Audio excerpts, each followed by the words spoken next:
साथी, मैं आपके लिए एक ऐसी कहानी लेकर आया हूं जिसे सुनकर आपको यकीनन डर का एहसास होने वाला है। दोस्तों, आज की ये जो कहानी है, ये एक बस कंडक्टर की है जिन्होंने हमें अपनी ये कहानी भेजी है। जिनकी ये कहानी है वो उत्तर प्रदेश के हरदोई जिले में बसे एक गांव के रहने वाले हैं, जिनका नाम कमल शर्मा है। शर्मा जी ने हमें अपने जीवन के एक ऐसे पहलू से रूबरू करवाया है जिसे याद करते ही उनका पूरा शरीर पसीज जाता है और दिल की धड़कनें तेज हो जाती है। मेरी तो बस आपसे एक ही गुजारिश है कि आप इस कहानी को अंत तक जरूर सुने, ताकि आप सभी भी उनके जीवन के उस पहलू से अवगत हो सके। अब इस कहानी को शुरू करते हैं, लेकिन उससे पहले मैं आपको एक बात बताना चाहता हूँ। आप सभी सोच रहे होंगे कि मैं आजकल वीडियो लाने में काफी लंबा समय लगा देता हूँ, पर मैं भी क्या करूँ। मैं आपके लिए रोज वीडियो लाने की कोशिश तो बहुत करता हूँ, पर ला नहीं पाता। दरअसल मेरे एग्जाम चल रहे हैं और साथ ही मेरे भाई की शादी होने वाली है, जिस वजह से मुझे वीडियो बनाने का समय नहीं मिल पा रहा है। इसके लिए मैं आपसे तहे दिल से माफी चाहता हूँ, लेकिन जैसे ही मेरे ये काम खत्म होते हैं तब मैं फिर से पहले की तरह आपके लिए रोजाना वीडियो लाना शुरू कर दूंगा। हालांकि मैं अब भी पूरी कोशिश करूंगा कि वीडियो लाने में ज्यादा देर ना हो। अब मैं आपसे बस यही उम्मीद करता हूँ कि आप अपना प्यार और साथ मेरे साथ यूं ही बनाए रखेंगे। तो चलिए दोस्तों, अब ज्यादा समय बर्बाद ना करते हुए इस कहानी को अब हम कमल शर्मा के नजरिए से ही सुनते हैं। लेकिन उससे पहले अगर आप हमारे इस चैनल पर पहली बार आए हैं तो चैनल को सब्सक्राइब कर लें, जिससे आपके और हमारे संबंध मजबूत हो सके और हमारी आने वाली हर नई वीडियो आप तक आसानी से पहुंच सके। नमस्कार साथियों, मेरा नाम कमल शर्मा है, लेकिन मेरे दोस्त मुझे प्यार से कमलू बुलाते हैं। सुनने में भले ही ये नाम थोड़ा मजाकिया लगे, लेकिन मैं कभी बुरा नहीं मानता, क्योंकि मैं जानता हूं कि इस नाम के पीछे मेरे दोस्तों का प्यार छिपा है। हम सब बचपन के साथी हैं, जिन्हें लोग लंगोटिया यार कहते हैं ना, वो वाले दोस्त हैं हम बचपन से ही सब कुछ साथ किया करते थे। खेलना, कूदना, खाना पीना, एकदम जान से प्यारे दोस्त थे। मैं जिस गांव से आता हूं वो उत्तर प्रदेश के हरदोई जिले में है। गांव का नाम है धनपुरा। ये गांव हरदोई से करीब 3 घंटे की दूरी पर है और आज भी यहाँ बिजली की कोई खास व्यवस्था नहीं है। रात के अंधेरे में ढिबरी जलाकर काम चलाया जाता है। अब आप में से काफी लोग सोच रहे होंगे कि ये ढिबरी क्या होती है। असल में ढिबरी का इस्तेमाल पहले बहुत ज्यादा किया जाता था। इसमें एक कांच की बोतल या शीशी में मिट्टी का तेल भरकर और उसके ढक्कन में सूती कपड़े की बत्ती बनाकर जलाते थे, बिल्कुल एक दिए की तरह। लेकिन अब तो खैर टॉर्च और लाइटें आ गई हैं, जिस वजह से अब इसका कोई खास इस्तेमाल नहीं करता। लेकिन अगर आपके घर में आपके कोई दादा दादी या नाना नानी होंगे तो उन्हें इसके बारे में जरूर पता होगा। और हमारे गांव के लोग आज भी अंधविश्वास और कहानियों में जीते हैं। अक्सर रात के समय बुजुर्गों से भूत प्रेत की कहानियां सुनने को मिलती थी और कभी कभी तो हमें भी लगने लगता था कि शायद सचमुच इस दुनिया के परे कुछ है। मैं और मेरे दोस्तों ने अपनी 10वीं तक की पढ़ाई हमारे ही गांव के छोटे से स्कूल से की थी। उस समय हमारे गांव में बहुत सीमित साधन थे, लेकिन हमारी दोस्ती और जज्बा हमें हमेशा आगे बढ़ने के लिए प्रेरित करते थे। जैसे ही हम 10वीं पास हुए, हमने तय किया कि हमें आगे की पढ़ाई के लिए शहर जाना चाहिए। गांव में इतने साधन नहीं थे कि हम उच्च शिक्षा प्राप्त कर सकें, और हम जानते थे कि अगर हमें कुछ बड़ा करना है तो हमें गांव से बाहर निकलना होगा। हम सब ने इस बारे में अपने घर वालों से बात की। हालांकि शुरुआत में हमारे माता पिता ने हमें मना कर दिया। गांव के बुजुर्गों का मानना था कि शहर जाकर बच्चे बिगड़ जाते हैं और वो हमें गांव छोड़ने नहीं देना चाहते थे। लेकिन हम भी जिद्दी थे। बार बार कहने और समझाने पर आखिरकार मेरे और मेरे एक दोस्त रमेश के घर वाले मान गए। रमेश का परिवार उसे भी शहर भेजने को तैयार हो गया, लेकिन हमारे एक और दोस्त मोहन के घर वाले नहीं माने। उन्होंने मोहन को गांव में ही रहने पर मजबूर कर दिया, इसलिए वो यही रह गया और हम दोनों, मैं और रमेश, शहर की ओर निकल पड़े। शहर की जिंदगी शुरू में बहुत मुश्किल थी। वहां का माहौल, लोग और भाग दौड़ भरी जिंदगी हमारे लिए बिल्कुल नई थी, लेकिन हमने हार नहीं मानी। हमने खूब मेहनत की, दिन रात पढ़ाई में लगे रहे। रमेश तो बहुत होशियार था, उसकी मेहनत रंग लाई और उसे एक अच्छी नौकरी मिल गई। मुझे लगा कि अब मेरी भी किस्मत चमकेगी, लेकिन ऐसा नहीं हुआ। मैंने भी मेहनत में कोई कमी नहीं छोड़ी, लेकिन भाग्य ने मेरा साथ नहीं दिया। मैंने एक के बाद एक नौकरियों के लिए कोशिश की, लेकिन हर जगह असफलता ही हाथ लगी। आखिरकार कई कोशिशों के बाद मैं थक हार कर वापस अपने गांव लौट आया। गांव में आकर सब कुछ बहुत बदला बदला सा लगा, लेकिन असल में बदलाव मेरे अंदर हो चुका था। गांव के वही खेत, वही गलियां और वही लोग थे, लेकिन अब मैं खुद को यहाँ अजनबी महसूस करने लगा था। घर लौटने के बाद मुझे सबसे ज्यादा खुशी इस बात की थी कि अब मैं अपने जिगरी यार से मिलूंगा, जो बचपन से मेरा सबसे खास दोस्त था। शहर की सारी परेशानियां और असफलताएं भुलाकर मैं बस उस पल का इंतजार कर रहा था जब मैं उससे मिल सकूं। हालांकि सबसे पहले मैं अपने माता पिता से मिलने के लिए घर पहुंचा। जैसे ही माँ पापा ने मुझे देखा, वो खुशी से मेरे गले लग गए। माँ की आंखों में आंसू थे। शायद ये खुशी के आंसू थे कि उनका बेटा इतने दिनों बाद घर लौट आया है। घर में सबसे मिलकर मन को थोड़ी शांति मिली, लेकिन दिल में अब भी बेचैनी थी।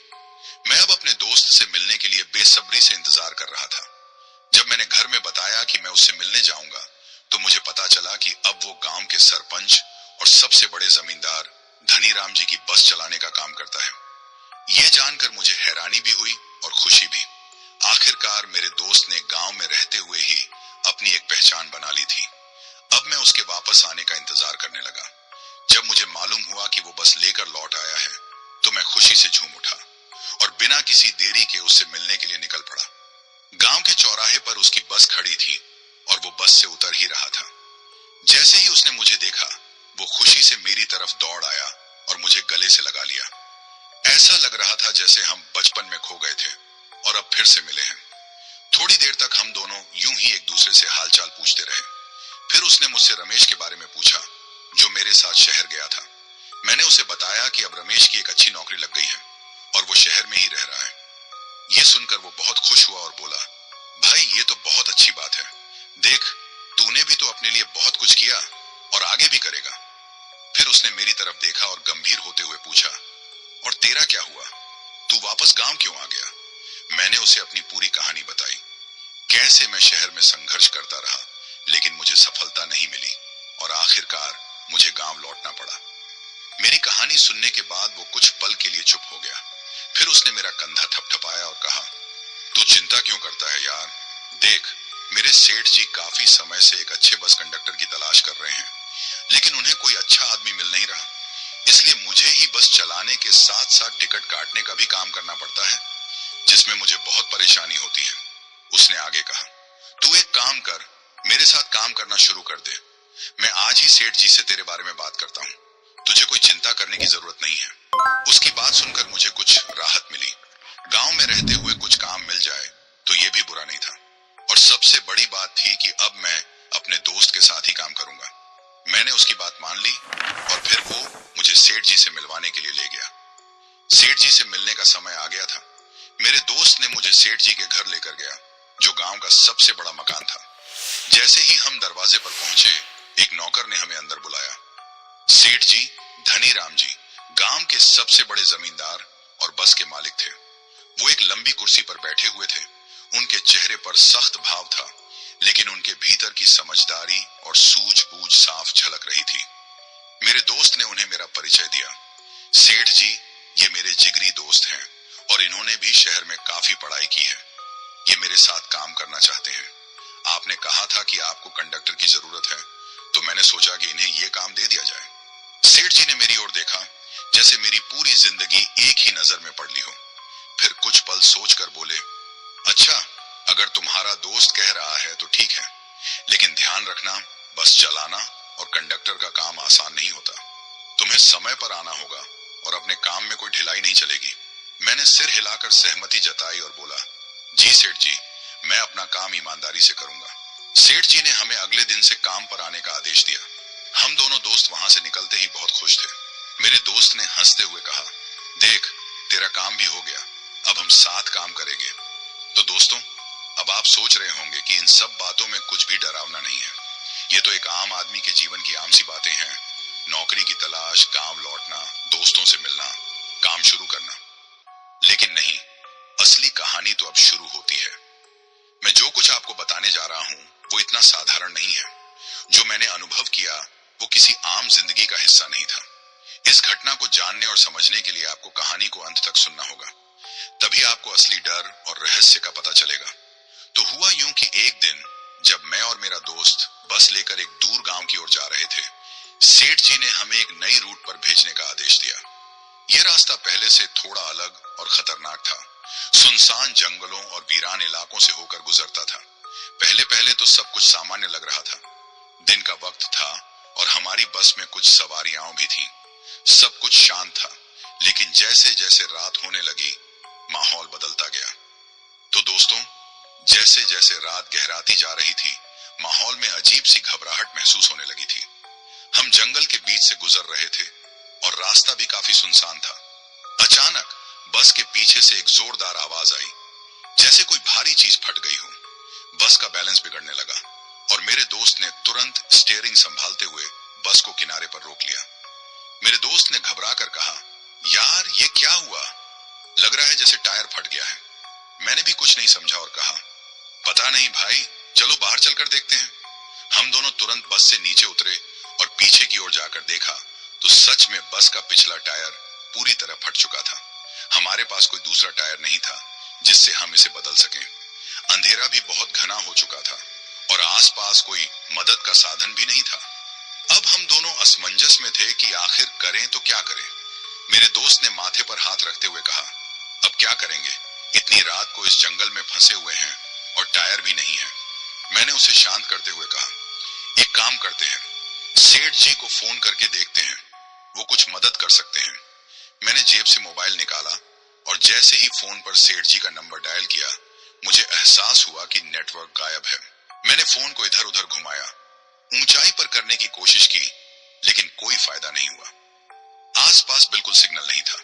मेरे दोस्त ने चिंता भरे स्वर में कहा, अब क्या करेंगे? यहाँ ना तो फोन काम कर रहा है और ना ही कोई मदद मिलने की उम्मीद है। ये जंगल भी कुछ ठीक नहीं लग रहा। मैंने उसे हिम्मत बढ़ाते हुए कहा, चल यार, टायर फटा है तो ज्यादा दूर तो नहीं जा सकते, थोड़ा रुकते हैं, शायद कोई रास्ते से गुजरता हुआ मिल जाए या फिर कोई दूसरी बस भी आ सकती है। फिर हम दोनों ने एक बार बस के अंदर झांक कर देखा।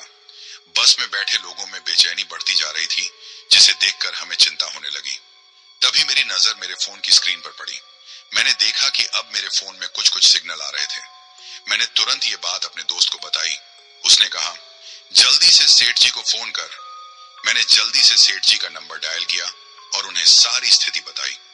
सेठ जी ने हमारी बात सुनने के बाद तुरंत पूछा, तुम लोग अभी किस जगह पर हो? मैंने उन्हें सही जगह बता दी। उन्होंने कहा, ठीक है, रुको, मैं कुछ इंतजाम करता हूँ, और फिर फोन रख दिया। कुछ देर बाद सेठ जी का दोबारा फोन आया।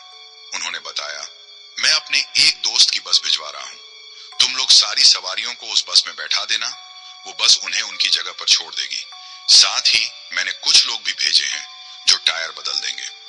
सेठ जी की बात सुनकर हमें थोड़ी राहत मिली। मैंने अपने दोस्त से कहा, चलो अब थोड़ा सुकून है, जल्द ही हमारी मदद आ जाएगी। हमने यह खबर यात्रियों को भी दी ताकि उनकी बेचैनी थोड़ी कम हो सके। लेकिन समय बीतने लगा और अंधेरा और घना हो गया। जंगल के सन्नाटे में केवल जानवरों की हल्की आवाजें सुनाई दे रही थी। हमें बस उस दूसरी बस का इंतजार करना था जो सेठ जी ने भेजी थी, लेकिन वो बस भी कुछ देर से आ रही थी। हम ये सोच ही रहे थे कि आखिर दूसरी बस कब आएगी, तभी दूर से एक बस के हॉर्न की आवाज सुनाई दी। हमने ध्यान से देखा तो एक बस हमारी तरफ आ रही थी। बस की लाइटें अंधेरे को चीरते हुए हमारी ओर बढ़ रही थीं। थोड़ी देर में वो बस हमारी बस के पास आकर रुक गई। बस का ड्राइवर बाहर आया और बोला, अरे भाई, क्या इसी बस की सवारियों को लेकर जाना है? मैंने राहत की सांस लेते हुए कहा, हाँ, इसी बस की सवारियों को लेकर जाना है। ड्राइवर ने बस की तरफ इशारा करते हुए कहा, तो चलो जल्दी से सबको मेरी बस में बैठा दो, रात काफी हो गई है।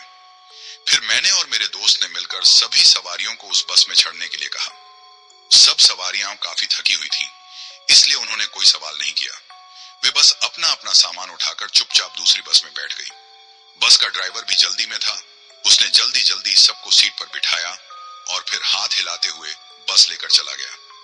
सवारियों के जाने के बाद हम थोड़ी देर वहीं खड़े रहे। अब जंगल का सन्नाटा और गहरा गया था और बस के दूर जाते ही चारों ओर बस अजीब सी खामोशी का माहौल हो गया। हवा में अजीब सी ठंडक थी और हम दोनों दोस्त एक दूसरे को देखकर खामोश खड़े थे। तभी अचानक बस का टायर बदलने वाले लोग भी आ गए। उन्होंने बिना देर किए अपना काम शुरू कर दिया।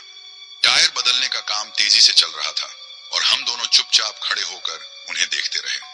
उस अंधेरे और वीरान रास्ते पर बस की मरम्मत का काम करते हुए उन लोगों को देखकर अब हमें अंदाजा हो गया था कि अब हमें गांव पहुंचते पहुंचते रात के करीब 3 तो बज ही जाएंगे। मेरे दोस्त ने थकान भरी आवाज में कहा, यार अब तो घर पहुंचते ही सोना है, ये टायर जल्दी से बदल जाए तो अच्छा होगा। मैंने सिर हिलाते हुए कहा, हाँ यार, वैसे भी आज बहुत थक गए हैं, चलो बस ये काम खत्म हो जाए फिर निकलते हैं। इतना कहकर हम बस चुपचाप खड़े होकर इंतजार करने लगे। जंगल की ठंडी हवा और चारों ओर पसरा सन्नाटा हमारे अंदर एक अजीब सा डर भर रहा था। करीब 20 मिनट बाद आखिरकार टायर बदलने का काम पूरा हो गया। वो लोग अपने औजार समेटने लगे और जल्दी से हमें बताकर वहां से चले गए। जैसे ही वो लोग वहां से गए, हम दोनों ने राहत की सांस ली। मेरे दोस्त ने कहा, चल भाई, अब जल्दी से घर चलते हैं, बहुत देर हो चुकी है। मैंने भी हामी भरते हुए कहा, हाँ चलो। हम दोनों बस में चढ़े और बस स्टार्ट की। अंधेरी रात में बस की हेडलाइट्स जंगल के रास्ते को काटते हुए आगे बढ़ने लगी। लेकिन जैसे ही बस कुछ किलोमीटर चली, मुझे एक अजीब सा एहसास हुआ। मेरे दोस्त ने भी तुरंत कहा, यार ये क्या बात है, इतनी रात में भी ऐसा लग रहा है कि कोई हमें देख रहा है। मैंने उसकी बात को हल्के में लेते हुए कहा, अरे नहीं यार, तू बेवजह डर रहा है, देर रात है और हम अकेले हैं, इसलिए ऐसा लग रहा है। हमने फिर से बस चलानी शुरू की और कुछ देर आगे बढ़े ही थे कि अचानक हमारी हेडलाइट की रोशनी में 2 लोग सड़क के बीचों बीच खड़े नजर आए। जैसे ही हमारी बस उनके पास पहुंची, हमने देखा कि वो दोनों तो बुजुर्ग दंपत्ति थे, लेकिन अजीब बात ये थी कि दोनों हमारी बस की तरफ पीठ करके खड़े थे, बिल्कुल बिना हिले डुले। मैंने अपने दोस्त से कहा, यार ये लोग इतनी रात को यहाँ बीच सड़क पर क्या कर रहे हैं, ये तो बहुत अजीब लग रहा है। मेरे दोस्त ने धीरे से बस रोकते हुए कहा, लगता है इन्हें किसी चीज की मदद चाहिए, चल कर पूछते हैं। हम दोनों के अंदर थोड़ा डर तो था, पर फिर भी हम बस से नीचे उतरे और धीरे धीरे उन बुजुर्गों की तरफ बढ़ने लगे। जैसे ही हम उनके करीब पहुंचे, मैंने हिम्मत जुटाते हुए कहा, बाबा, अम्मा, इतनी रात को यहाँ क्या कर रहे हो, आपको कोई मदद चाहिए क्या? लेकिन उन्होंने कोई जवाब नहीं दिया और ना ही उन्होंने अपनी जगह से हिलने की कोशिश की। अब हमारी धड़कनें तेज होने लगी थी। मेरे दोस्त ने फिर से थोड़ी जोर से आवाज लगाई, बाबा आप ठीक तो हो?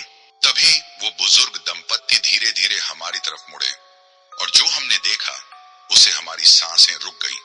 उनके चेहरों पर कोई आंखें नहीं थी, सिर्फ काले गड्ढे थे। उनके चेहरे ऐसे थे मानो वो इंसान ही नहीं बल्कि कोई दूसरी ही दुनिया की मखलूक हो। उनके चेहरे ऐसे थे जैसे जले हुए हों और उनके हाथों के नाखून बड़े और नुकीले थे, जिसे देखकर हमारे होश ही उड़ गए। मेरे दोस्त ने धीरे धीरे पीछे हटने की कोशिश की, लेकिन मैं उस जगह खड़ा रह गया। मुझे यकीन नहीं हो रहा था कि ये सब सच में हो रहा है। मैंने चिल्लाने की कोशिश की, लेकिन मेरी आवाज जैसे मेरे गले में ही अटक गई। फिर अचानक उन बुजुर्गों ने हम पर अपनी नजरें गड़ाई। वो अपने हाथों को धीरे धीरे उठाने लगे, जैसे वो हमें अपने पास बुला रहे हों। मेरे दोस्त ने जल्दी से कहा, चल यहां से भाग चल। लेकिन मेरी टांगें जैसे जमी हुई थी, डर के मारे मैं हिल भी नहीं पा रहा था। तभी वो दोनों आपस में बातें करने लगे। उस बूढ़े आदमी ने उस औरत से कहा, लो आज तो तुम्हारे लिए मांस का इंतजाम हो गया। उनकी ये बातें सुनकर हम दोनों दंग रह गए। हमारी आंखों में डर और आश्चर्य था। ये क्या कह रहे हैं? मैंने अपने दोस्त से फुसफुसाते हुए कहा। वो भी आतंकित था, लेकिन उसने खुद को संभालते हुए कहा, हमें यहाँ से भागना चाहिए, ये लोग खतरनाक हैं। फिर अचानक वो दोनों हमारी तरफ बढ़ने लगे। उनके हाथों में कुछ चमकदार चीज थी जो शायद किसी तरह के हथियार जैसा लग रहा था। मेरे दिल की धड़कन तेज हो गई। मैंने बस का इंजन चालू किया और गाड़ी को पीछे की ओर घुमाने की कोशिश की। जैसे ही मैंने गाड़ी पीछे की ओर घुमाई, मैंने देखा कि वो बुजुर्ग दंपत्ति अब तेजी से हमारी ओर आ रहे हैं। उनके चेहरे पर एक खौफनाक हंसी थी जो हमें बता रही थी कि वो हमें पकड़ने के लिए बेताब हैं। जल्दी कर, मैंने अपने दोस्त से चिल्लाते हुए कहा। अगर हम अभी नहीं भागा तो ये लोग हमें पकड़ लेंगे। मेरे दोस्त ने भी मेरे साथ मिलकर बस की गति बढ़ाने की कोशिश की, लेकिन सड़क पर कोई और गाड़ी नहीं थी और अंधेरा अब चारों ओर फैला हुआ था। बस का हॉर्न बजाते हुए मैंने बस को तेजी से आगे बढ़ाया, लेकिन वो दोनों अब भी हमारी तरफ तेजी से बढ़ रहे थे। हमने सोचा कि शायद ये बस हमें बचा लेगी, लेकिन जैसे ही हमने अपनी आंखें पीछे की ओर की, वो दोनों अचानक ही रुक गए। उनका चेहरा अब और भी भयावह लग रहा था। मैंने देखा कि वो दोनों हमारे बस की तरफ इशारा कर रहे थे, जैसे वो हमें रोकने की कोशिश कर रहे हों। बचने का कोई और रास्ता नहीं है, मैंने अपने दोस्त से कहा। हमें बस तेज चलानी होगी। हमने बस को पूरी ताकत से आगे बढ़ाया, लेकिन अचानक एक झटका लगा। मैंने देखा कि हमारी बस का एक टायर गड्ढे में फंस गया था। अब हम वहां बिल्कुल फंस चुके थे और वो दंपत्ति हमारे पास आ रहे थे। वो दोनों बस के अंदर आने की कोशिश कर रहे थे, लेकिन दरवाजा बंद होने के कारण वो अंदर नहीं आ पा रहे थे। तभी उन दोनों ने बस की खिड़की के कांच को तोड़ना शुरू कर दिया। कांच के झटकने की आवाज सुनकर हमारी धड़कनें और तेज हो गईं। ये लोग अंदर आ रहे हैं, मैंने चिल्लाते हुए कहा। जैसे ही उन्होंने कांच को तोड़ा, हम दोनों को समझ आ गया कि अब हमें तुरंत कुछ करना होगा। ये तो अंदर आने वाले हैं, जल्दी से बाहर निकल, मैंने अपने दोस्त से कहा। हम दोनों ने एक साथ बाहर निकलने की कोशिश की, लेकिन वो दोनों हमसे बहुत तेज थे। जब हम बाहर निकले तो वो दंपत्ति भी हमारे पीछे आ गए और हमें घेर लिया। अब हमें समझ में नहीं आ रहा था कि क्या करें। उस बूढ़े आदमी ने धीरे से कहा, तुम्हारे लिए हम कुछ खास लाए हैं। उनकी आवाज में एक अजीब सी खौफनाकता थी। हमने भागने की कोशिश की, लेकिन जंगल की ओर जाने वाली सड़क सुनसान थी और हर तरफ घना अंधेरा था। हम दोनों ने एक दूसरे को देखकर भागने का फैसला किया। हमने दाएं और बाएं दोनों तरफ देखने की कोशिश की, लेकिन कोई रास्ता नहीं था। इधर, मैंने अचानक एक दिशा में इशारा किया जहां कुछ झाड़ियां थीं। हम दोनों तेजी से वहां भागे, लेकिन जैसे ही हम वहां पहुंचे, हमें एहसास हुआ कि वहां कोई रास्ता नहीं था। बस एक काली रात और डरावनी आवाजें थीं। फिर अचानक वो दंपत्ति हमारी ओर बढ़ने लगे। उनकी खौफनाक हंसी सुनाई दे रही थी। तुम नहीं भाग सकते, हम तुम्हें नहीं छोड़ेंगे, वो चिल्लाए। मैंने अपने दोस्त से कहा, चल और तेज भागो, कहीं भी चलो, बस यहां मत रुको। हम और तेज दौड़ने लगे, लेकिन वो दोनों अब हमारे करीब थे। हमें उनके हाथों में वो चमकदार चीज दिख रही थी, जो शायद कोई धारदार चीज थी। हमारे दिलों में खौफ बढ़ रहा था। हम सोच रहे थे कि कहीं ये दोनों हमें पकड़ ना लें। तभी अचानक मैंने देखा कि पास के एक पेड़ के नीचे कुछ रोशनी थी। वहां, मैंने अपने दोस्त को इशारा किया, वहां कुछ है, चल जल्दी। हमने पूरी ताकत लगाकर उस ओर दौड़ लगा दी। जैसे ही हम वहां पहुंचे, हमें पता चला कि वो एक पुराना मंदिर था, जो उस सुनसान जंगल में था। हम जल्दी से मंदिर के अंदर चले गए। ये एक हनुमान जी का मंदिर था। मंदिर के अंदर जाते ही हमें उन दोनों की अब कोई आवाज सुनाई नहीं दी। हमने थोड़ी राहत की सांस ली। हम दोनों अब बहुत ही ज्यादा थक चुके थे, इसलिए हम हनुमान जी की मूर्ति के पास ही बैठ गए। और कब हमें नींद आ गई, हमें पता ही नहीं चला। जब हमारी आंखें खुली तो सुबह हो चुकी थी और हमारे पास कुछ लोग खड़े थे जो मंदिर में पूजा करने आए थे। उनमें से एक बुजुर्ग आदमी ने पूछा, क्या हुआ बेटा, तुम यहाँ क्या कर रहे हो, क्या बात है? हमने उन्हें अपनी सारी कहानी बताई कि कैसे हम उस दंपत्ति का सामना करने के बाद इस मंदिर में पहुंचे। बुजुर्ग ने हमारी बातें सुनकर गंभीरता से कहा, हाँ, यहाँ पर एक बुजुर्ग दंपति की आत्माएं भटकती हैं, जो लोगों को नुकसान पहुंचाना चाहती हैं। लेकिन यहाँ पर हनुमान जी का मंदिर होने की वजह से वो किसी को ज्यादा नुकसान नहीं पहुंचा पाती हैं। तुम्हारी किस्मत अच्छी थी कि तुम मंदिर में आ गए। उनकी ये बात सुनकर हमें थोड़ी राहत मिली। उन्होंने कहा, अब तुम अपने घर जा सकते हो। उनकी बात सुनकर हमें लगा कि अब हमें चलना चाहिए। हम मंदिर से बाहर निकले और वहां देखा कि हमारी बस का टायर अभी भी गड्ढे में फंसा हुआ था। कुछ लोग हमारी मदद करने के लिए तैयार हो गए। हमने मिलकर टायर को गड्ढे से बाहर निकाला। उन लोगों का धन्यवाद करते हुए हमने फिर से अपनी यात्रा शुरू की। हम धीरे धीरे अपने गांव की ओर बढ़ने लगे। गांव पहुंचकर हम सेठ जी से मिले और उन्हें सारी बात बता दी। उन्होंने हमारी कहानी को सुनकर कहा, तुम दोनों की हिम्मत और समझदारी ने तुम्हें बचा लिया। भगवान का आभार मानो कि तुम सुरक्षित हो। हम दोनों ने राहत की सांस लेते हुए सोचा कि यह अनुभव न केवल डरावना था, बल्कि हमें एक नई सीख भी दे गया था। जीवन में कभी कभी खतरे हमें मजबूत और समझदार बना देते हैं। अब हम दोनों ने तय किया कि हम दोबारा उस रास्ते पर कभी नहीं जाएंगे। वो अनुभव हमारे लिए एक चेतावनी बन गया था। हमने सोचा कि इस घटना ने हमें न केवल डराया, बल्कि हमें यह भी सिखाया कि कुछ चीजें हमें अनजाने में नुकसान पहुंचा सकती हैं और हमें हमेशा सतर्क रहना चाहिए। सेठ जी ने हमारी कहानी सुनकर हमें समझाया, हर रास्ते पर जाना जरूरी नहीं होता, कभी कभी सुरक्षित रहना ही बेहतर होता है। हम दोनों ने सिर हिलाते हुए उनकी बातों पर ध्यान दिया। इसके बाद हमने अपने काम पर ध्यान केंद्रित किया। कुछ दिनों बाद हम दोनों ने एक नए रास्ते पर काम करना शुरू किया जो ज्यादा सुरक्षित और व्यवस्थित था। हमने सभी यात्रियों को यह बताना भी शुरू कर दिया कि वे उस पुरानी और खतरनाक रूट से यात्रा न करें। जैसे जैसे समय बीतता गया हम उस डरावने अनुभव को पीछे छोड़ते गए, लेकिन वो रात हमें हमेशा याद रही। हम दोनों एक दूसरे के साथ हंसते और उस घटना को याद करते, लेकिन हमेशा यह तय करते कि हम कभी उस रास्ते पर नहीं जाएंगे। हमारी यह तय कि हम अपने अनुभव से सीखे हैं और कभी कभी किसी रास्ते पर चलना न केवल हमारी यात्रा को प्रभावित कर सकता है बल्कि हमारी जिंदगी को भी। हमने अपने काम में एक नई जिम्मेदारी महसूस की कि न केवल हम अपनी सुरक्षा करें बल्कि दूसरों की भी। हमारा यह अनुभव हमें जीवन में हमेशा सतर्क रहने और सही निर्णय लेने की प्रेरणा देता रहा। उस डरावनी रात की यादें हमारे साथ थीं, लेकिन हम आगे बढ़ते रहे अपने नए रास्ते पर। तो दोस्तों, आज की ये कहानी आपको कैसी लगी कमेंट करके हमें जरूर बताएं। अब शुरू करते हैं वो सिलसिला जिसके बारे में मैंने आपको बताया था। अब मैं उन लोगों के नाम लूंगा जिन्होंने मेरी पिछली वीडियो में कमेंट करके अपना नाम और वो हमारी कहानी को किस जगह से सुन रहे हैं बताया है। तो अब मैं उनके नाम लेता हूं। तो सबसे पहले है नीतू है असम से, हरिओम सिसोदिया है गाजियाबाद से, रोशन सिंह है पंजाब से, अरुण साहू है कोटा से, दीपक अग्रवाल है दिल्ली से, सोनम है मुंबई से, दीपक पटेल है सऊदी अरब से, किशन सैनी है उदयपुर से, मोहसिन है पाकिस्तान से, राम सिंह है रोहतक हरियाणा से, सोनू कुमार है बिहार से, अनु गायकवाड़ है अधेरी मुंबई से, अरुण है मुंबई से, रविंद्र ठाकरे आगरा से, रोशनी है कानपुर से, रेखा है हरियाणा से, सुरेश यादव है दिल्ली से, रामहंस है जयपुर से, मीरा कुमारी है जयपुर से, विशाल कुशवाहा है कोटा से, रामवीर सिंह है भरतपुर से, सोनू सैनी है फरीदाबाद से, रामकिशन मिश्रा है बूंदी से, अजय पाल है फरीदाबाद से, सोमनाथ है पुरानी दिल्ली से, दीपक जैन है मुंबई से और अब सबसे आखिर में रामवीर मीणा है कोटा से।